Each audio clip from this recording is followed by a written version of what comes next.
Are you ready? Okay. We could start now? We're going to start professionally. We did this last time and then we didn't. And then we both started at the same time. I know. That That's was so really funny. dumb. We're Okay, so, folks. We're so funny. We're going to do it right this time. Okay. I'm going to do it right. Okay, go. I'm going to go first. Okay, go. Okay, here I go. Okay. Everybody, welcome to Wholehearted Living with Valerie. and Benny. This is the podcast where One of us. Because we're siblings. We didn't mention that. And so that means we're brother and sister. But anyway, one of us comes with a topic about wholehearted living, and the other one's surprised by it. And I don't think my topic last week was about wholehearted living. No, it was stupid. Just kidding. No, it was actually really we good. did touch on we did touch on stuff about being content, right? Yeah, being yeah, content in circumstances. That's part of wholehearted living. That if is not, very true. yeah. So, Igsters, how are you doing? Hello, I'm good. Yeah. I Iggy think did you're sad though. I know. I was just going to ask you, and I don't know if you want to talk about it, but but we just did a whole thing on contentment. I wonder how that hit you. Oh no, I was talking about the Dodgers. You're good. No, well, that's true too. I did zone out last time because I was I was checking the Dodgers score. Hey, welcome, listener. That's what our sound guy does. He was watching it. This is the Dodgers' first loss, so that's The why I Dodgers thought he was lost. So now you know when we recorded this. But anyway, you doing all right, Iggy? Yeah. Okay, good. Okay, well, tell me something fun because that's what the listeners want to hear. Oh my gosh, I'm gonna go on spring break this week. Really, Monday? Yeah. You don't start this Monday, right? No. And Okay. the great thing about spring break, it's supposed to be really good weather, but I get to pack all week. Oh, that's so exciting! And you like cleaning too. I do. Wait, No, does that mean that technically you're on spring break already? Since Yeah, you are. If you I am. like it right. technically starts on Monday, but you have the weekend. But yeah, I started today. Yeah. After work, I'm done. Yeah, except you're here. Yeah. No, but I will have to be, as if you listen to last week's podcast, you know that we're moving. And so since I'm on spring break, I have designated days to clear out certain things of the home. And by the way, so we do this at my house, and which is relatively close to her current home, but it's not going to be close to her new home. I mean, It's not going to be it's far, very doable, but it's yeah. just not something where you want to drive over there and then drive And back. then come back, yeah. And so, because her work is really close. So, if you don't know this about Valerie, she really likes to clean. And so, Patty and I, being the very benevolent people that we are saying, you're more than welcome to come to our house and clean. Yeah, until we start the podcast. Until we start the podcast. We'll do that for you. I found a better idea, though. I think I'm going to go have coffee with Mom. Oh, that's dumb. Mom doesn't want to see you. She texted. She texted. She will be so happy. She will be happy. She won't actually. have coffee at that hour, though. That's true. Yeah. Yeah. Not even decaf. Oh, maybe that's a good idea, Iggy. Remember, Iggy loves coffee. That's true. Maybe, Iggy, you can come over and make coffee for us. Sure. No. Sure. That's Iggy's way of saying I'm trying to get out of it. Yeah. So I was trying to think how I'm gonna bring the machine over. Yeah. Oh, yeah. Because It's Iggy like, doesn't use a regular No. thing. Oh, Yeah. my gosh. If you made a Mercura cup of coffee, he'd probably just go, Yeah. Well, you know what? You could make it at your house and bring it. Very carefully. Could you do your art on it, too? I know, and not let it... by the time it gets there, Yeah. it's just He not does gonna be really that cool fun. art with his I phone. know. It's very fun. That would be a really fun thing if you could start your own busyness. Mm. Yeah. Mm-hmm. Business. That's how you say that word. Yeah. Did you know that? Haven't you seen words before that you miss? Yes. Yeah. Like what? Like busyness. Do you want to know what my favorite word was? That was What? a mistake. Mm. Do you remember Keith Green? Ah. Keith Green, and Yes. he had a song that I used to love, and it was called "No Compromise." And I would always say, "Oh yeah, I love No Compromise," and I would talk about No Compromise, and I even said it to other people, and they're like, "What is he saying?" Compromise. Nobody, yeah. Well, it you was know, No Compromise. there's a story about Nicole, which I used to love Keith Green. That was very sad. He died so young, but I really did love him. I Yeah. think Peter would have liked his music too. But anyway, Actually, Peter wouldn't have liked his music. You might have liked his wording, his Oh. words. His music sucked. I don't remember about the music. I just remember liking him. Huh? That's when I was listening to Iron Maiden. Yes. Yeah, yes. exactly. No, And, yeah. this is a funny story about the words. Is there a word for that you call it when you don't say it the way it's supposed to say? You say it like incorrectly. No, there That's is a the word, word. I know what incorrect. I know the word you're thinking of. Mispronounced. No, there's an It's- actual word when you say something. Yeah, but Okay, I can't so remember. Nicole this is back when she lived with us. She was in high school and she was on the phone with her boyfriend and she was reading him. I guess he was kind of trying to help her with her homework or something like that. So she was reading something out of the book and she goes, blah, blah, blah, blah, blah, blah, photography. And then he's like, wait, what? Read that again. And she read it again, blah, blah, blah, blah, blah, photography. He goes, do you mean photography? Yeah. And then she just died. She started laughing because if you know Nicole, there's a lot of I Nicole. do know Nicole. Nicole, I a was lot there of- when she was born. You were. There's a lot of Nicoleisms. She also one time when she worked at Starbucks, like her and her friends were working and they were talking about vegetables and she goes, I'm not really a big vegetable eater. I don't like a lot of vegetables. She goes, although I do like the way my mom makes her green beans because she serenades them.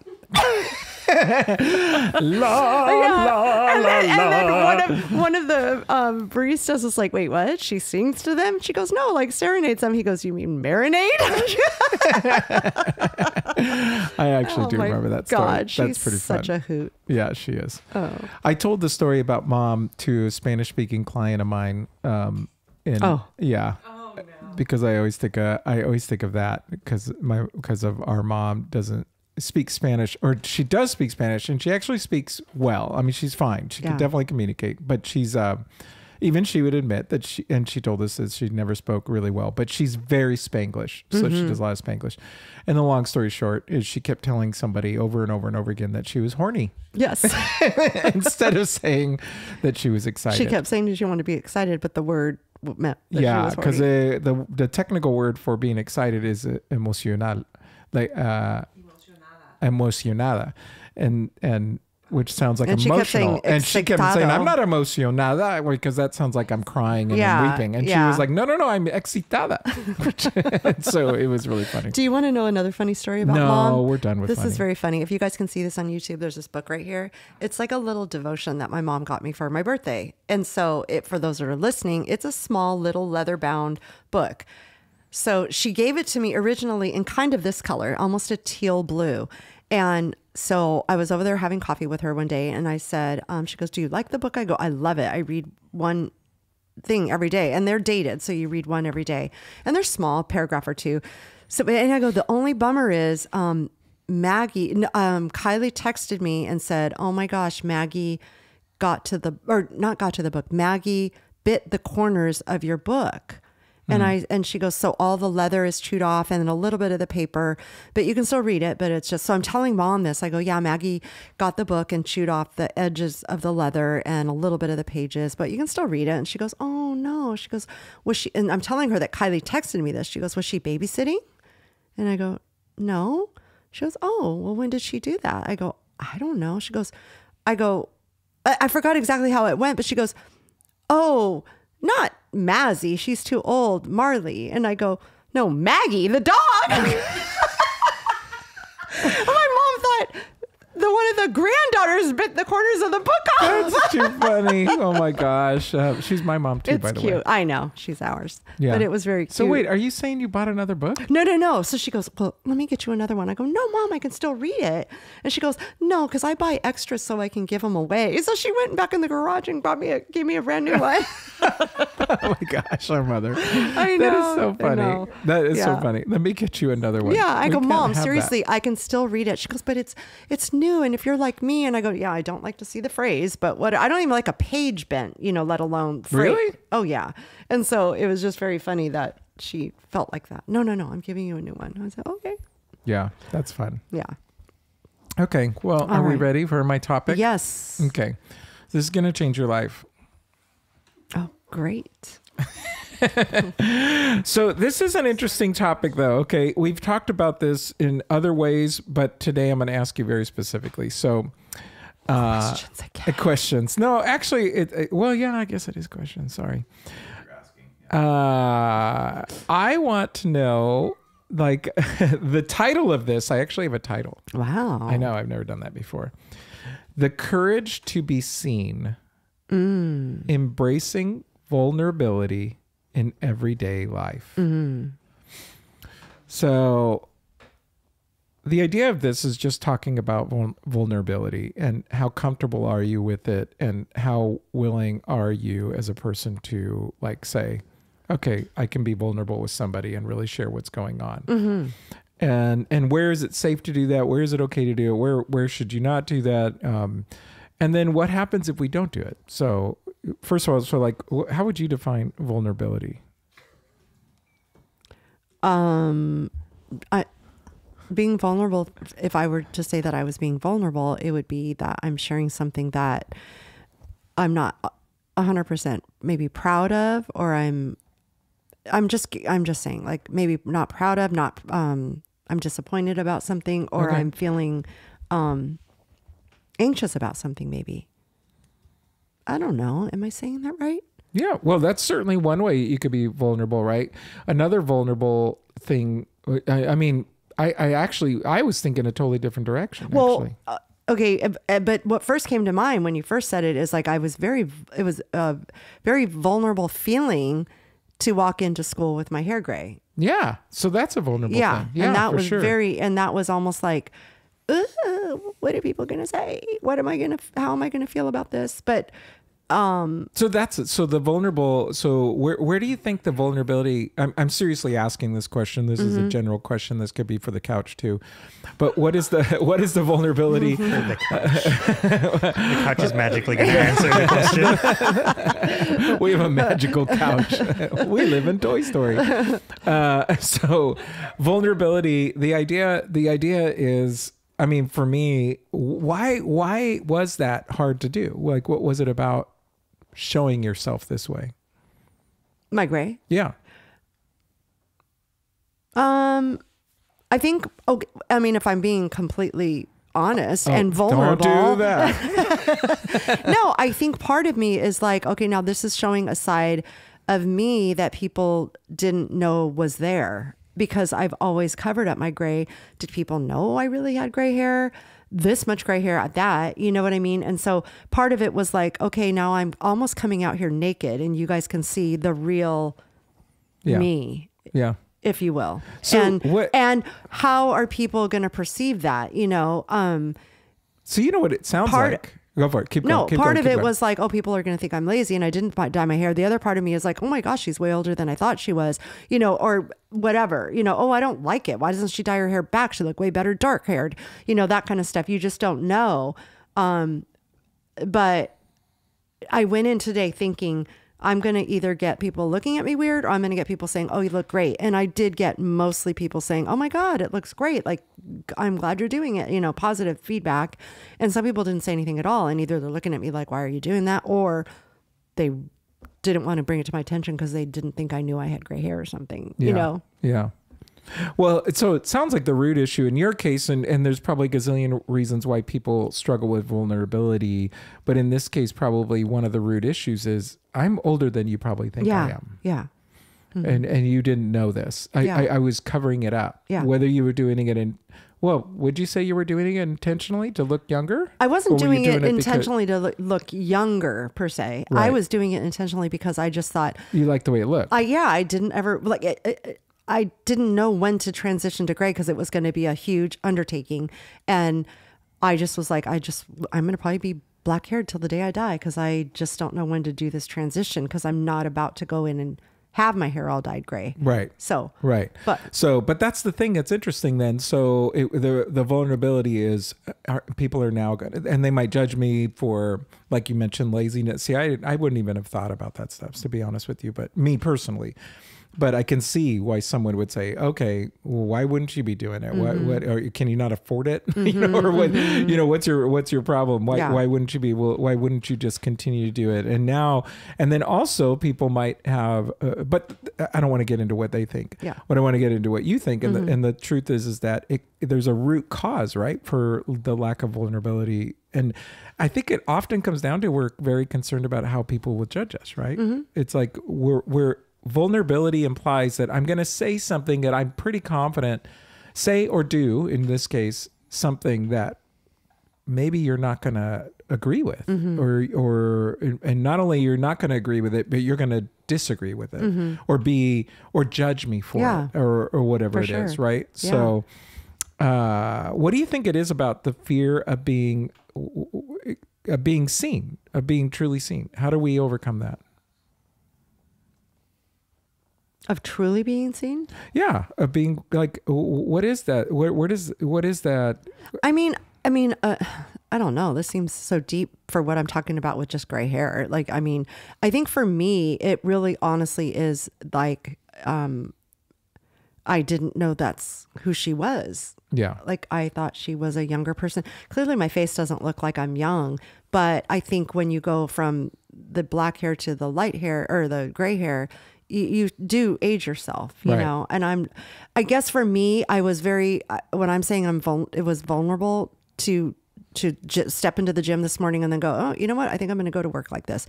And just not knowing what people were going to think about it. But I don't know. I feel like it's kind of superficial. And so for me, I'm okay. I actually felt very liberating and freeing today to just go, this is who I am. Yeah. And I've always been the same person. I just covered up the gray. Yeah. It was dyed, but nothing else is changing except my hair color. Yeah. Well, and that's really the point of this whole podcast, right? Is the idea that, I think, at least for me, I can share that, you know, there are times in my life that I was not vulnerable, for sure. I didn't want to share things about my life. I was very concerned. There were things that I disagreed with. And then you know, I was a pastor and a missionary. And then there was things that I did and didn't do.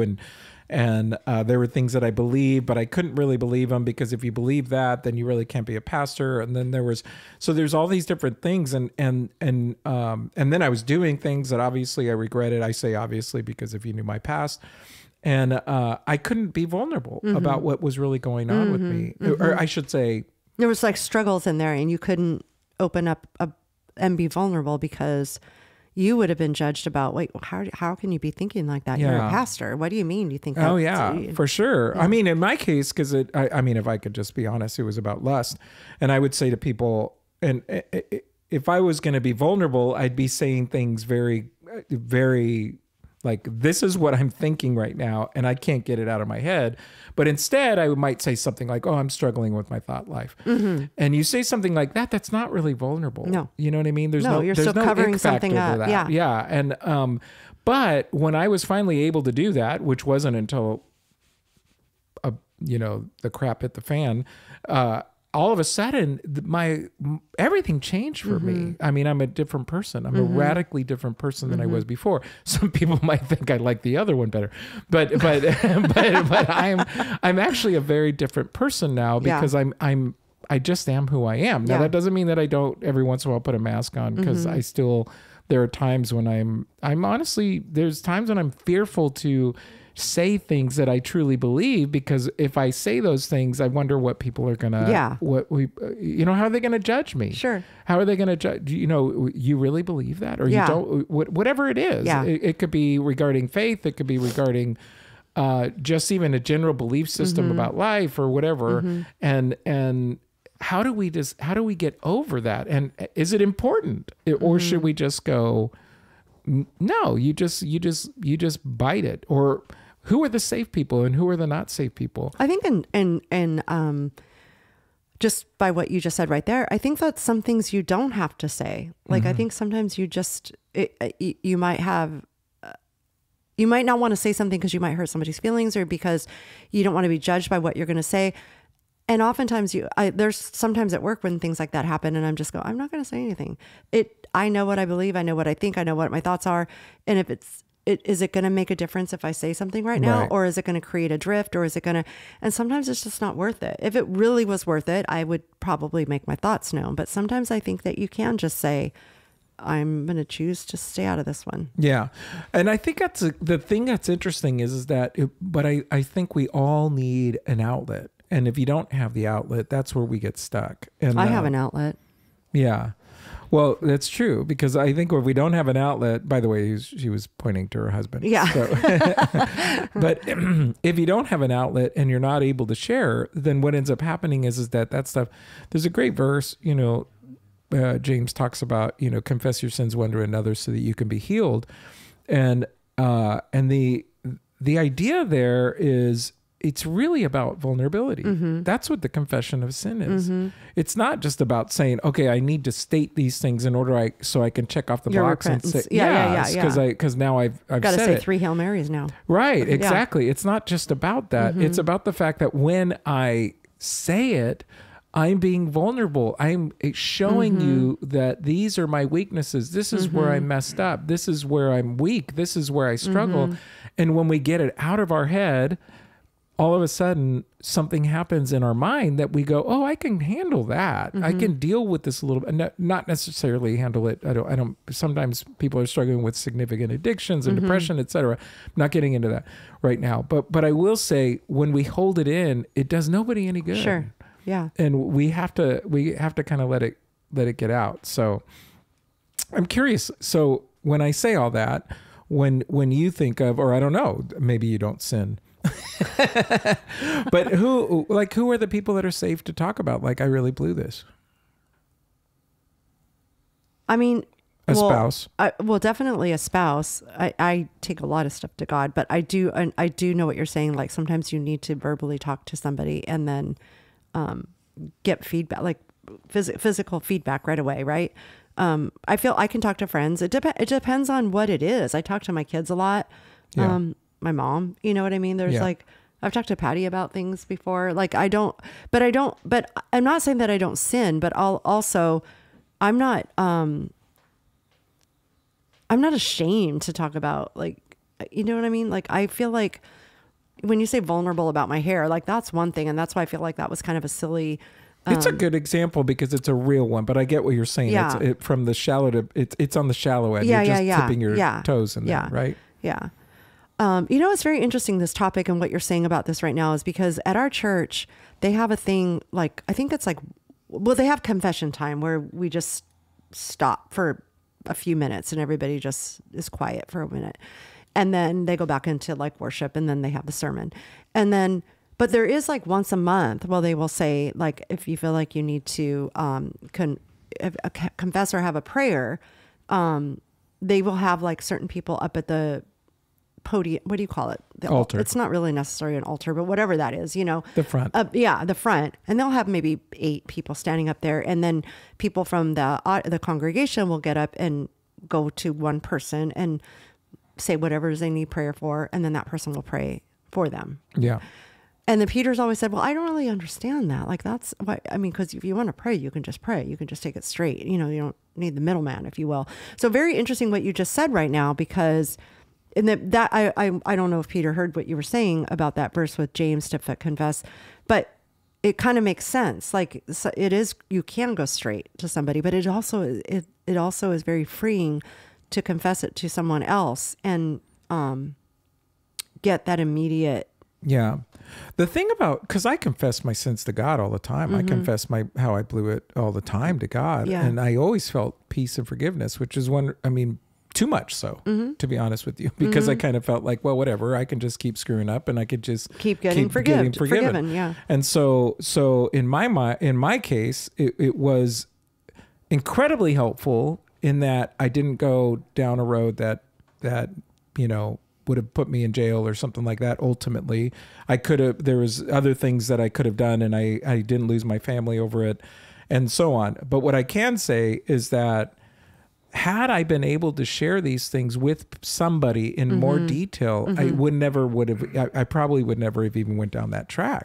But I was so fearful of being judged. I was so fearful, honestly, in my case of losing my job, I was fearful of what people would say. I was fearful about, there were just so many different things that were going through my mind. And plus, I just felt like this is not even a good example. I'm being a hugely bad example. And so vulnerability for me, what's funny is when what you're basically saying is you couldn't be vulnerable with a person because I didn't believe I could. You didn't believe now you whether could. or not I could. I mean, I guess the proof is in the pudding, because I really just don't know because I wasn't. Now I'm very honest with several people, with a group of people who I trust, and Right. it's so funny. I know these people better than they know me, and I know them probably better than tons of people. And yet, if you asked me where they worked, I'd go, I have no idea, because we just don't talk about that stuff. We talk about these kind of things. Yeah. And so they've heard my innermost secrets. I'm not afraid to say anything. And in regards to, but then even in that group, there are times when I kind of go, I'm not sure if I agree with that particular principle. And then I go, and so I kind of sometimes reserve myself because I don't want to offend anybody in the group. Yeah. But it's not regarding like a sin issue. It's just a totally different thing. But my point is that when I think we're not vulnerable, when we're not able to share some of the things that we're really struggling with, and usually it's for fear of judgment, some way or shape or form, holding that in becomes toxic. It's no different than being septic. If you're from a medical standpoint, it's that thing inside you that's that's messing you up. Yeah. And emotionally, when we are not able to share, that's where people get really screwed up. This is why a lot of people simply have a therapist. Because they can go talk to that person, and they, by law, have to not say anything. And so they feel like I can tell that person anyway. Well, and I know Peter, when he saw his therapist, he was very vulnerable, and he goes, I'm not paying this guy money to be a wolf in sheep's clothing. Like, I am going to let it all out. I need help. I want him to know everything about me. And felt very comfortable with him to do that. You know, he tried to handle that part of his life without going to therapy. And it just, you have to, I think, like, you're right. You have to be vulnerable with sometimes somebody. You need something like that. Yeah. And I think the church is meant to be that. Unfortunately, what's happened with many people, and I'm not going to judge everybody, because I don't think it's an indictment on the church. I just think the thing that to me, a church, and this is the kind of church I hope to plant, were churches where they were a hospital. And who goes to a hospital? Sick. And so the idea was, you can be sick here. That was the idea. We want you, we're inviting you.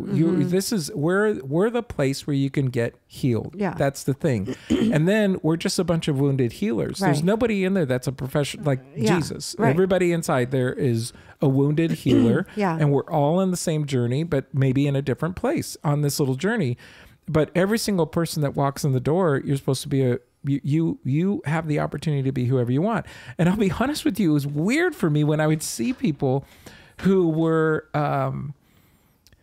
they were very vulnerable, and I'm the pastor, and I envied them because they were being vulnerable. They were sharing things, and then people extended grace and people extended things. I thought, but I can't do that. I was wrong. I mean, I don't know if I was wrong. I might have got fired, or I don't know what would happen, but I do know that had I done it, I would have been free. Yeah. So it's kind of like, this is ridiculous. I know it's not the same thing, but you're talking about your hair, you felt free. Yeah, you I felt said like, I was very free. I finally very liberating. Yeah. When everything came out about me, it was the worst day of my life, and it was the best day of my life. I had this huge sense of freedom, liberation. Yeah. And then I was scared shitless too, but that's another thing.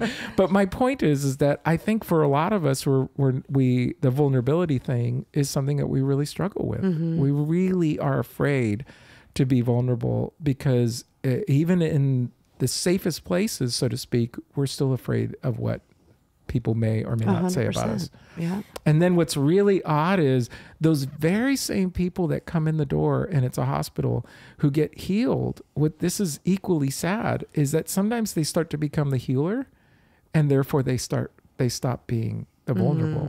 They decide, well, I can't be vulnerable again, right? Because now I got to listen to the people that are vulnerable. Yeah, so I can't do that.